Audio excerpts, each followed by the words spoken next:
네, 계속해서 헌재 탄핵 심판 관련 속보 전해드립니다. 윤석열 대통령이 헌법재판소의 서류 송달을 잇따라 거부하면서 탄핵 심판이 첫걸음부터 차질을 빚고 있습니다.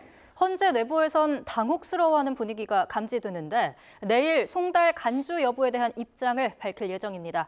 헌법재판소에 취재기자 나가 있습니다. 김태원 기자. 네, 헌법재판소입니다. 네, 윤 대통령이 여전히 탄핵 심판 관련 서류를 받지 않고 있는 거죠?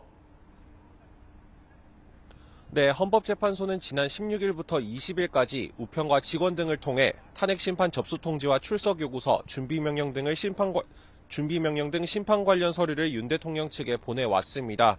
하지만 윤 대통령 측 서류 발송이 시작된 지 엿새가 지난 지금까지도 수취인이 자리에 없다는 이유 등을 들어 접수를 거부하고 있습니다.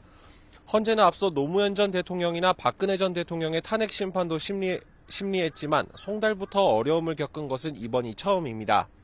노 전 대통령의 경우 탄핵 소추안이 가결된 다음 날 서류가 송달된 것으로 알려졌습니다.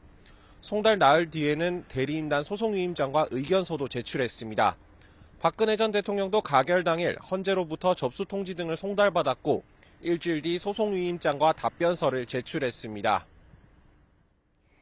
이전 사례와 비교하면 이미 상당히 늦어지고 있는 건데 헌재로서도 대책 마련을 고심하고 있죠. 네, 헌법재판관들은 주말에도 자택 등에서 탄핵 심판 서류 등을 검토하면서 각자 의견을 정리하고 있는 것으로 전해졌습니다.